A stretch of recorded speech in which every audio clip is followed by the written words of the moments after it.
Kaisar Sihir, Magic Emperor Bab 429, 430, Kematian Sebelum Aid. Pemimpinnya tersenyum dingin, Huang Pu Fenglei. Apakah menurutmu seni kombinasi hanya untuk menipumu? Salah, sangat salah, hahaha. Es di Huang Pu Fenglei semakin keras dan tebal, tubuhnya segera menjadi kaku dan hanya matanya yang bergerak. Dia akhirnya dikurung di dalam es seperti singa, siap untuk melompat keluar pada saat itu juga dan merobek pertanyaannya menjadi berkeping-keping. Jangan menatapku seperti itu. Tidak ada peluang untuk keluar dari sini. Energi dingin es Phoenix membuat Anda tetap beku, belum lagi energi dingin di tubuh Anda yang menjaga Yuan Qi Anda tetap tersegel. Dengan cara ini, jari langit gelap kami bekerja bersamaan dengan serangan pertama dan membekukanmu. Mata sang pemimpin berbinar gembira karena kemenangan, hahaha, kamu mungkin ahli puncak, tapi dengan Yuan Qi Mu di atas es, bahkan jika kamu keluar dari gerakan kami, kekuatanmu akan terpotong setengahnya. Huang Pu Fenglei, kamu sendiri yang menyebabkan ini. Meski membeku kaku, Huang Pu Fenglei tidak panik, berbicara dengan nada sinis, jangan hapus aku sepagi ini. Trik salonmu bukan tandinganku. Huang Pu Fenglei mengeluarkan raungan naga dan meledak dalam hujan emas. Mengaum. 9 naga emas ditembakkan dari dalam dirinya. Gelombang Yuan Qi yang kuat mengguncang es dan membuat ketiga wanita itu terbang juga. Ketiganya meninggalkan jejak darah saat mereka menyentuh tanah. Mendongak, mereka menyaksikan Huang Pu Fenglei turun seperti dewa, terbungkus 9 naga dan dengan aura sombong. Kekuatan yang tiada henti yang mengalir di sekelilingnya merupakan bukti kondisi kesehatannya, tidak rusak, tidak tersentuh. Hal ini menimbulkan kejutan yang lebih besar lagi bagi para wanita, diikuti dengan rasa putus asa. Bahkan jika serangan gabungan mereka tidak dapat berbuat apa-apa, pria ini adalah orang aneh, seperti dewa. Mereka menundukkan kepala, merasa getir, kehilangan semua harapan. Huang Pu Fenglei bersantai di pertunjukan cahaya yang menyilaukan dan mengabaikan mereka seperti seorang kaisar sambil mengangkat jari kedua. Seni tubuh tirani kekaisaran adalah metode budidaya terkuat di antara rumah-rumah. Tidak ada yang bisa menghentikan saya. Itu adalah langkah kedua. Sister sekalian, kita punya satu kesempatan lagi. Pernahkah kamu memikirkannya? Pemimpinnya menunjukkan tekad, siap mati. Dua orang lainnya tersenyum. Apa yang perlu dipikirkan? Dari skill puncak kami hanya bisa menggunakan itu. Ayo lakukan. Pemimpin itu mengangguk, meletakkan kaki mereka di bawah mereka dan memperhatikan Huang Pu Fenglei di atas tanpa rasa takut. Huang Pu Fenglei, sebaiknya kamu menepati janjimu. Karena kamu bilang, kamu akan memberi kami 3 gerakan bebas, maka kita punya 3. Tentu saja. Kata-kataku adalah ikatanku. Tapi apa yang bisa kamu pikirkan yang bisa berhasil? Huang Pu Fenglei mendengus. Pemimpinnya tenang, tidak ada, hanya darah kami untuk rumah kami. Ketiganya melompat tinggi ke arah Huang Pu Fenglei, dengan kekuatan dan kecepatan. Huang Pu Fenglei mengerutkan kening, tidak mengerti tujuan mereka. Seni kombinasi apalagi yang mereka gunakan? Kenapa aku tidak bisa merasakan apapun? Para tetua mengambil 3 arah di sekelilingnya dan mengarahkan telapak tangan mereka ke depan. Dengan 3 suara, telapak tangan itu mengenai tubuh sempurna Huang Pu Fenglei, tanpa sedikit pun goresan. Huang Pu Fenglei hanya menganggapnya seperti seorang juara, dengan tangan disilangkan. Dia memandang mereka dengan rasa ingin tahu, apakah ini langkah terakhirmu, sebuah telapak tangan? Bahkan tidak ada keahlian di baliknya. Tidak mungkin kamu bisa menyakitiku dengan itu. Anda telah kehilangan kesempatan terakhir Anda. Hahaha, terima kasih Tuan Huang Pu karena telah memberi kami gerakan bebas ini, tapi telapak tangan ini hanya setengahnya. Dengan senyuman yang aneh, pemimpin itu memberi isyarat. 2 lainnya mengikuti. Huang Pu Fenglei bingung, apakah mereka ingin menggunakan seni super rahasia? Tapi kenapa tanda itu terasa begitu familiar? Dia membuka matanya lebar-lebar dan berteriak, penghancuran diri? Kalian? Ini adalah langkah terakhir kita, mati sebelum Aid. Para wanita itu menyeringai. Huangpu Fenglei sangat ketakutan. Dengan ketiga pakar Radiant Stage begitu dekat dan siap untuk meledak, bahkan Imperial Tyrant Body Art pun tidak dapat menahannya. Dia menggunakan seluruh Yuan Qi-nya untuk mengeluarkan cahaya keemasan dan membuat ketiganya terbang. Terlalu sedikit, sudah terlambat. Dengan satu senyuman terakhir, di hadapan tatapan panik Huangpu Fenglei, 3 ledakan yang menghancurkan bumi menghancurkan tempat itu. Ledakan. Bola api besar menelan langit, mengguncang segalanya. Bahkan dengan susunannya yang terpasang, kota bunga melayang kini hancur.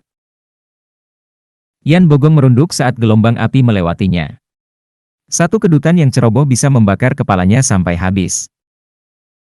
Begitu angin sejuk kembali bertiup, orang-orang tampak terkejut.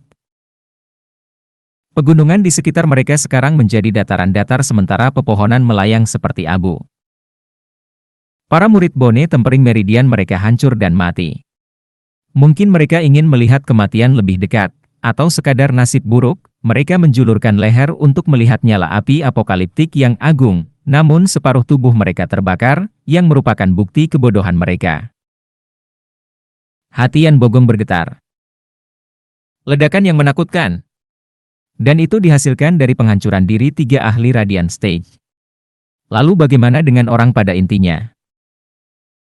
Dia melihat sekeliling dengan panik dan berteriak, "Tuan Huangpu, apakah Anda baik-baik saja?" Bam! Sesosok hitam terbanting ke tanah. Yan Bogong bergegas mendekat dan melihat wajah Huangpu Fenglei terbakar hitam, terbaring di sana dalam keadaan rusak dan kehilangan segala kesan superioritasnya. Hah! Darah muncrat dan Huangpu Fenglei meringis. Melihat sekeliling ke wajah-wajah itu, dia bersukacita atas kehidupan barunya. Tuan, Anda luar biasa bisa keluar hidup-hidup dari itu. Kamu satu-satunya di Tianyu yang berhasil melakukannya. Yan Bogong mengacungkan jempolnya dan menjilat pantatnya dengan baik. Huangpu Fenglei tidak punya waktu untuk omong kosongnya, mengerutkan kening, mengapa mereka melakukannya? Maksudmu tetua bangunan bunga melayang itu? Yan Bogong tersenyum, siapa yang peduli? Mereka tidak bisa mengalahkanmu jadi mereka memutuskan untuk menyeretmu ke bawah juga. Tapi mereka tidak pernah menyangka, ini pun tidak bisa membunuhmu.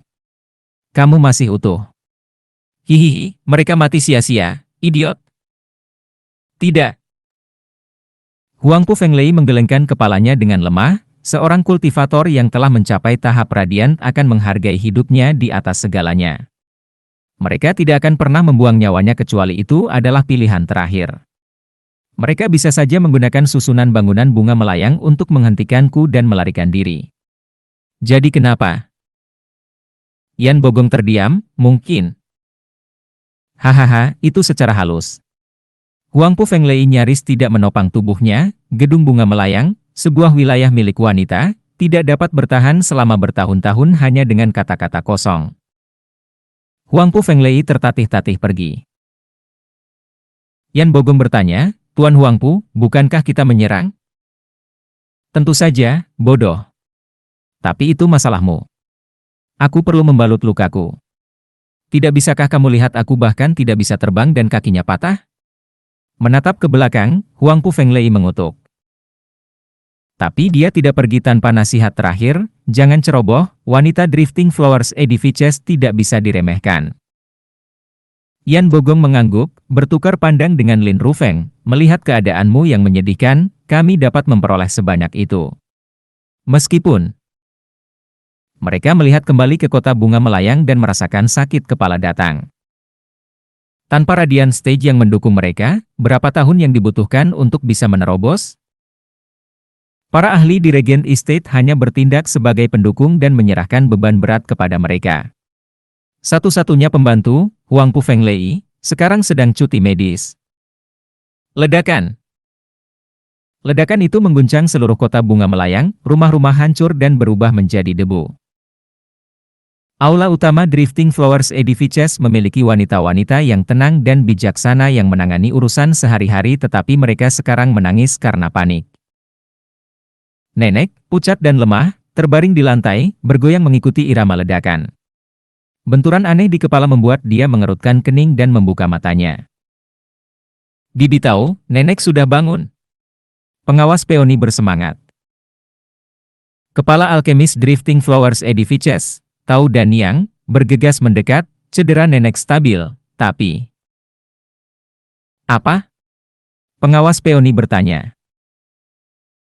Tao dan Yang menghela nafas, menghilangkan racun dari telapak awan pelangi berada di luar kemampuan tangan keriput ini.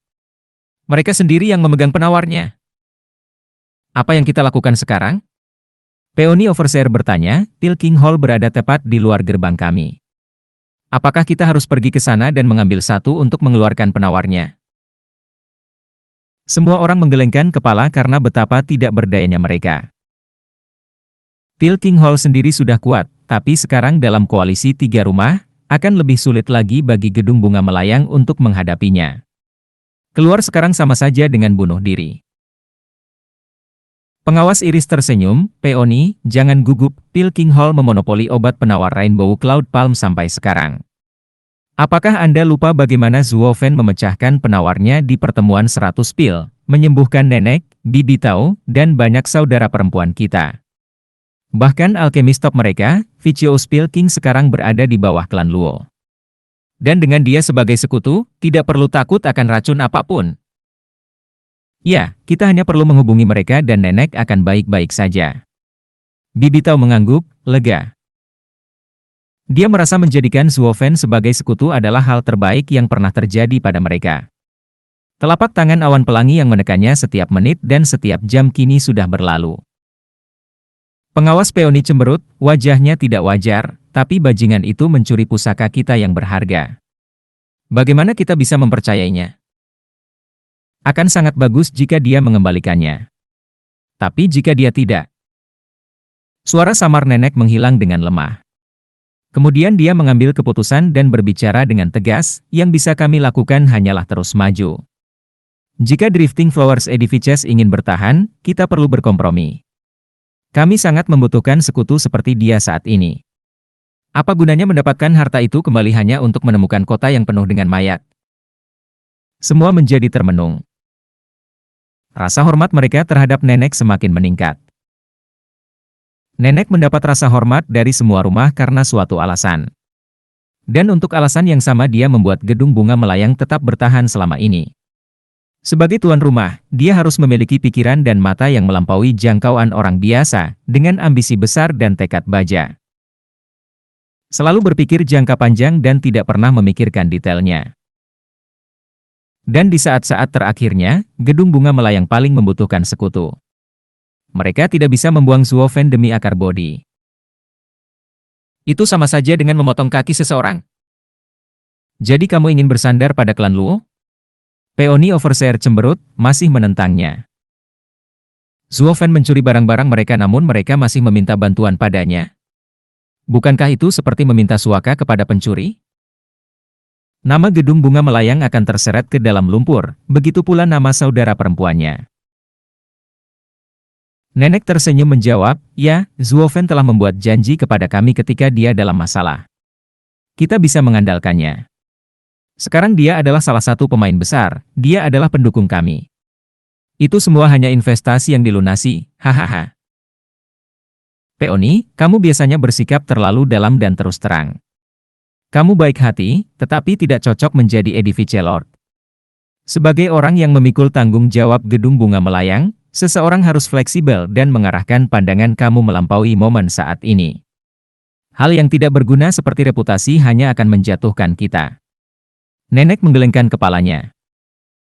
Pengawas peoni tersipu, mengetahui kekurangannya sendiri juga. Lagi pula, suara keras apa itu tadi? Nenek menoleh ke yang lain. Mereka semua menggelengkan kepala.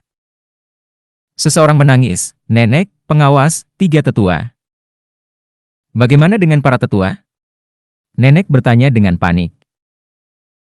Sambil mengendus, gadis itu meratap, tetua menghancurkan dirinya sendiri untuk menghadapi Huang Pu Fenglei. Apa? Nenek bergidik lalu meludahkan darah, air mata membasahi wajahnya. Nenek! Yang lainnya panik. Nenek melambaikan tangan kepada mereka, adalah kesalahanku yang membawa mereka menuju kehancuran. Kalau saja aku mengindahkan peringatan klan Luo dan mundur, mereka pasti masih hidup dan tidak akan mati sia-sia. Nenek, satu-satunya yang harus disalahkan adalah Zuo Fan. Dia mengkhianati kepercayaan kita terlebih dahulu. Kami tidak akan pernah bisa mengabaikan pelanggaran ini. Saran pengawas Peony. Nenek menjabat tangannya, berbicara setelah jeda, kematian ketiga yang mulia ada pada saya. Tapi kita tidak bisa bertengkar soal bencana Drifting Flowers Edifices. Bagaimana dengan Huangpu Fenglei? Apa yang terjadi di luar? Nenek, Huangpu Fenglei terluka parah dan mundur dari pertempuran. Yan Bogong dan yang lainnya menyerang penghalang kami sementara saudari-saudari mendorong mereka mundur. Mereka dapat bertahan untuk saat ini. Tetua Regent Estate? Bagaimana dengan Regent Estate itu sendiri? Nenek bertanya. Gadis itu menggelengkan kepalanya, Nenek, tidak ada tanda-tanda keberadaan mereka. Itu berarti Regent Estate tidak terlibat? Nenek menyipitkan mata, pengawas, bergabunglah dalam pertahanan dan jangan pernah menyerang, hanya bertahan. Jaga gedung bunga melayang dan tunggu sekutu kita. Dipahami. Semua orang membungkuk. Sementara itu, Yan Bogong, Lin Rufeng dan Yuan Shan menyerang kota tersebut selama 3 bulan. Meskipun persatuan 3 rumah adalah kekuatan yang harus diperhitungkan, pertahanan gedung bunga melayang seperti tembok baja. Bahkan setelah sekian lama, mereka hanya berhasil menembus 26 penghalang, dan masih banyak lagi yang harus dilewati. Berapa tahun yang dibutuhkan? Demi Tuhan, saya seharusnya membawa semua tetua.